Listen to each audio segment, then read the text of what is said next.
So a few weeks ago, I encountered a video about one of Sadhguru's oldest disciples, who is a brahmachari or who is initiated into sannyasi, meaning sannyasi is kind of like ascetic, a monk. And so in this video, she is telling her story, how she got onto this path, and she was sharing something about how since she was a child, since she could ever remember, she always felt this pain inside of her that is sort of inexplicable. And she was saying that once she went down to Mount Kailash in the Himalayas with Sadhguru, and she had a fracture of her hands, I think, and it was very, very painful, and they didn't have enough medical help to relieve her pain, and it was incredibly painful for her fracture.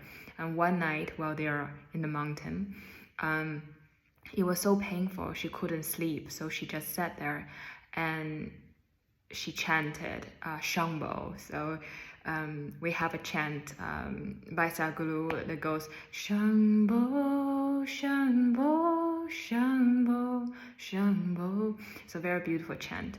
And she says because of this pain of her fracture, she just sat there in the middle of the night and chant Shambho, and then Shambho then automatically in her head becomes Sadhguru, Sadhguru, Sadhguru, Sadhguru. And as she chanted, the pain is still there, but she could clearly feel a distance between the pain and herself.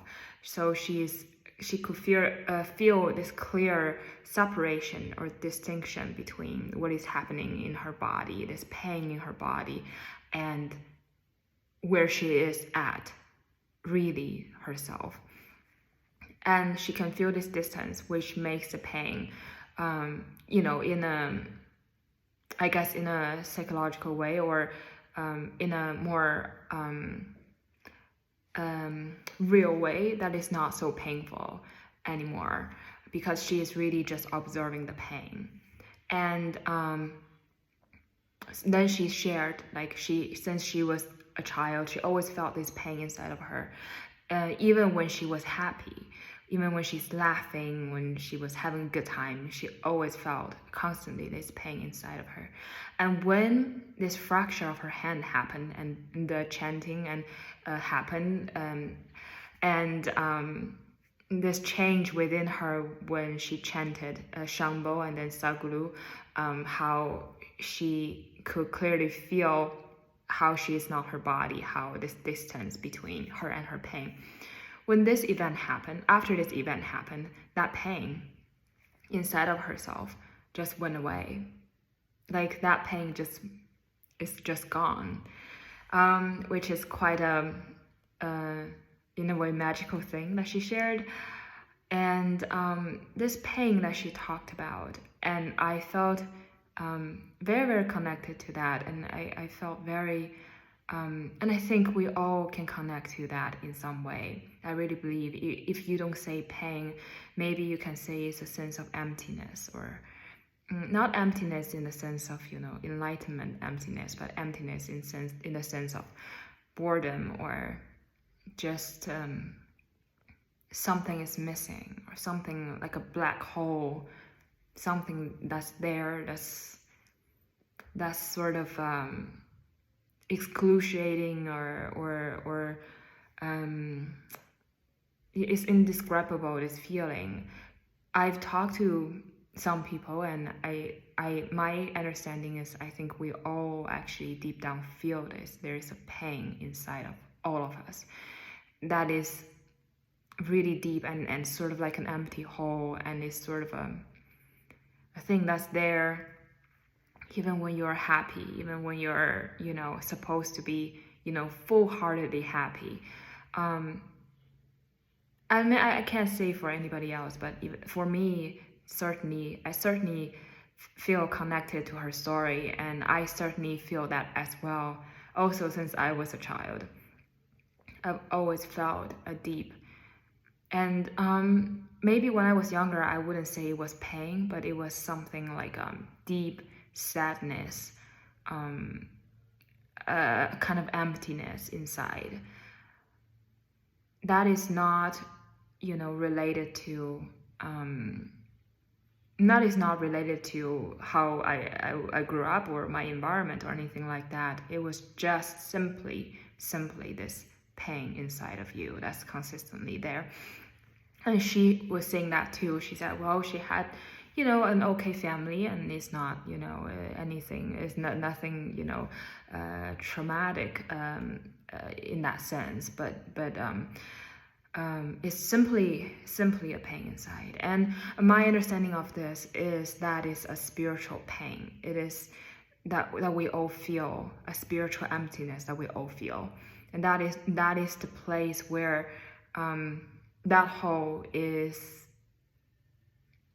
I want to say, supposed to be filled by God. And God, if we don't say God, it's supposed to be filled.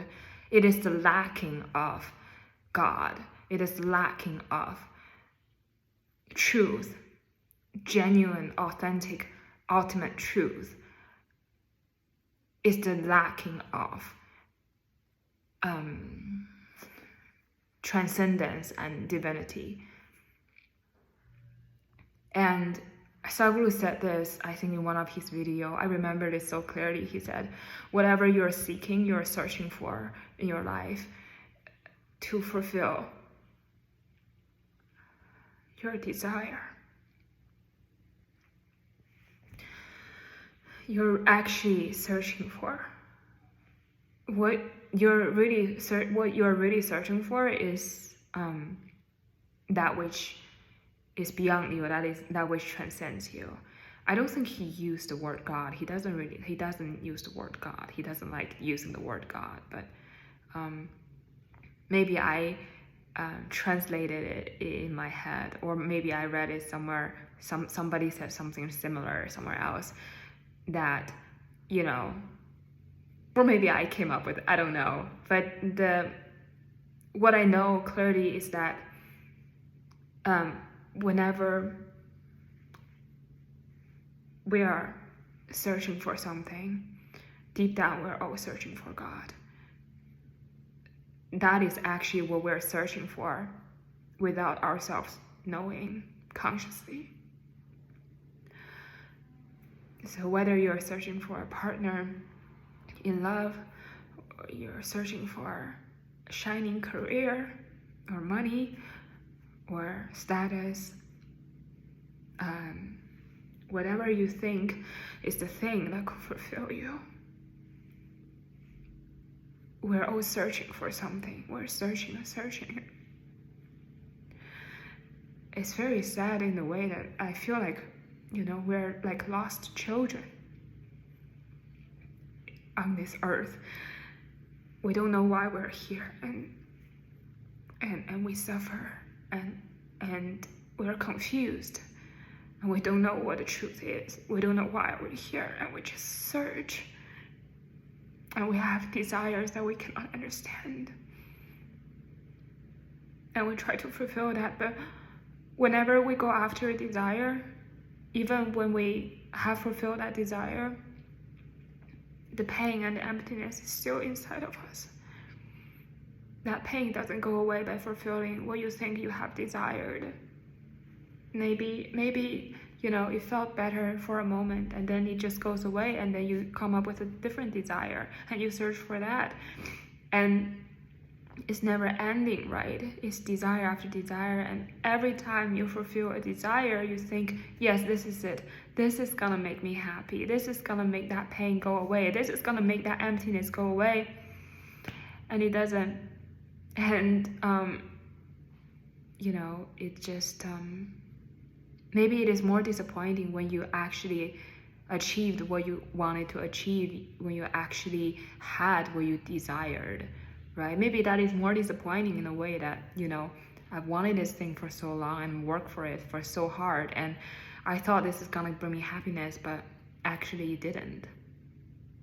maybe that is more disappointing and more sad than if you couldn't in some way fulfill your desire in the first place. If whatever you're desiring didn't come true. Maybe fulfilling your desire, fulfilling your whatever you have achieved, and experiencing that, whatever you thought would make you fulfilled inside, still didn't do the job. Maybe that is a more disappointing case. But we're all searching and searching, and it's this endless cycle. We're on this rat wheel, right? Like we're just going and search and trying to fulfill. But it's almost like nothing works. Really, nothing really works to make the pain inside, that empty hole inside, go away, really. And I think that is what she is talking about, Sadhguru's disciple, what she's talking about, and how that pain during her spiritual journey, through her processes, actually went away, which I thought was very encouraging, because I want that pain go away, right? And I think that pain is the search for the ultimate God, transcendence, whatever you call it, nirvana, moksha, mukti, whatever that is. I don't know. Those words, I don't even, even if I know the definition of it, I still don't understand it because I've never experienced it. So I don't know. I don't know what those words means, really. It doesn't matter. But I know that, like many others, I am like everybody else, searching for something, and to make that pain go away. And I think this is why in Hinduism, in Buddhism, in the Eastern tradition, we say like life is really, the core of life is suffering. We really do suffer. And I think what we suffer fundamentally is this pain, is this hole inside, is this deep pain inside of us, is from individualization, from a fracture, because we're all fracture of God, we're all fracture of divinity. It's the longing to go back, it is the longing to erase ourselves, it's the longing to dissolve. I really think so. I really think that is the longing to go home, meaning to not be here, meaning to dissolve ourselves, dissolve the ego. That's how you dissolve yourself, right? The self is the ego. Because with ego comes with pain automatically, because ego is separation. It is separation from everything, from each other, by the end of the day, the separation ultimately is separation from God, separation from source, separation from home, the creator, or separation from all that there is. Because creator is everywhere. It's not a guy up there. Creator is in the creation, is everywhere. And there's this separation by individualization. And we're separated as our individual ego self, right? And that's very painful. And we long to go back. We long to transcend this. We long to go beyond this and go back and not come back again. I think that's what it is. I think that's sort of vaguely what I understand about spirituality. Is whatever pain whatever specific pain you're experiencing, it is the longing for God. It is the longing to go back home. It is the longing to transcend your ego self. It is the longing to connect with everything. It is the longing to go beyond yourself, to raise higher and higher, and eventually to dissolve. And whatever you're desiring is the same, it's the longing. The core longing, whatever you're desiring, the core longing is not that thing, that specific relationship, that specific career, that specific money that you're longing for. Whatever you're truly longing for is the longing for God. It's the longing for home. It is the longing to come back home. It is the longing to dissolve ourselves. It is the longing to be one again with everything else. Kind of like recycling, going back, right? It's not never the specific thing that we're longing for. Not that beautiful person that you think will make you happy, maybe. Not that shiny career. Not that abundance of money. Not really.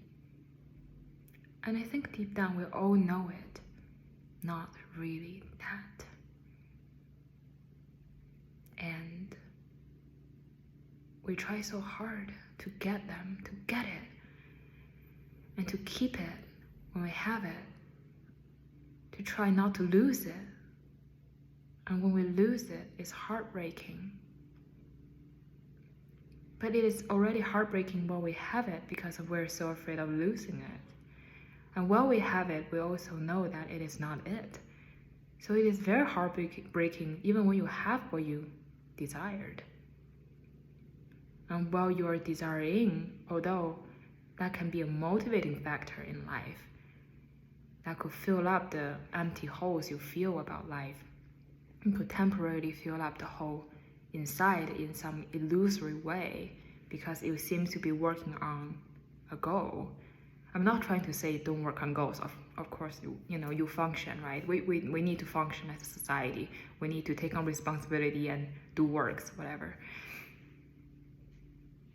But really, if the awareness of spiritual truth, of what you're truly seeking is not there, then it is just numbing ourselves, really. It's not whatever you're desiring, you're chasing after it. It is, how to say, an illusory process. The goal is illusory. And it is an illusory process trying to fill up that hole inside by chasing after something without knowing what you're really going after, what you're really needing, what you're really, truly searching for and wanting. Okay. Well, I hope today is not too heavy. It feels a little heavy, but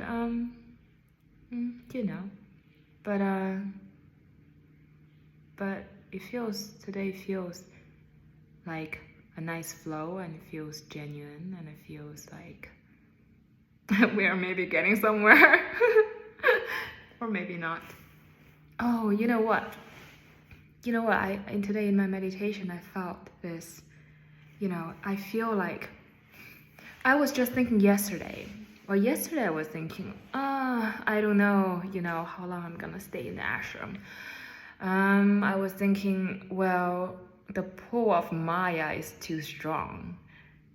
Meaning the world, the illusion, right? The world is an illusion as Maya, the material world. But the pull is very strong, at times at least, right? You want to get that burger. Well, for example, I've been fantasizing about burgers for a really long time. Like, I want to eat just fries, burger, cake, milkshake, like, beautiful things, you desire beautiful material things, you desire a kind of lifestyle. You want to feel beautiful and you want to feel paid attention to, you want to feel sexy. You know, you want that attention or something like that.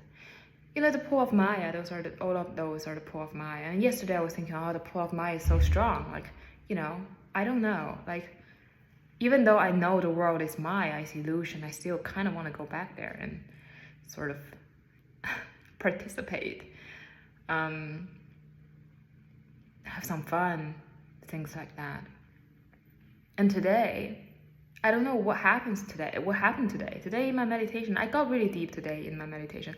By really deep, I mean just the whole energy felt like incredibly, like, set. I don't know how to describe it. Just feel like I'm frozen. And today in my meditation, I just had this vision or image of, it's almost like me, I'm here, like my perspective is here, right, as a single perspective. And then I was watching all this sort of, you know, chaos and all this jumble of things going fast speed, round and round, round and round, round and round in cycle. That's Maya. It's almost like I'm here watching this Maya going round and round and round, and I thought to myself, you know, whether I am here or not, this drama cycle will continue forever. The Maya, the illusion of the world, will continue like this forever. You know, politics, media, entertainment, people's drama, problems, family, whatever. It will go on and on and on forever and ever with no ends, with or without me, right? And it doesn't matter. I mean, I felt really just so small and unimportant, and you know, it doesn't matter who I am. It doesn't matter who I am. It doesn't matter who anybody is, really. Just this drama going on and on and on forever and ever and ever. It doesn't matter who you are. The drama will go on, and you're either entangled in this drama, or maybe you're tired of it. Maybe you say, well, I want to get out of this drama, right? This is what it called. I want to dissolve myself. I want a real death. A real death meaning no rebirth, right? Meaning dissolving ourselves, meaning nirvana, meaning moksha, meaning liberation, right? Liberation means the real death. Never come back again. It's like, you know, a video game. You are a character in a video game, and this video game is gonna be there in a cycle, repeating way forever. And maybe at some point you're just saying, you know what, I'm tired of all of it, and I'm getting myself out of this video game where I'm no longer here anymore. I'm no longer participating in this video game. That's liberation. That's what's called nirvana, moksha. That's our enlightenment, I think, you know. Enlightened meaning you dissolved. Bye-bye. No. Yeah. So that's the image that I had. I felt very small, unimportant, and peaceful. I felt peaceful. It's like I'm just watching all of this drama, and I know this drama will go on without me. It's just gonna go on. It's there. It's gonna go on forever. And whether you decide to continue to participate in it or not, that's your decision, right?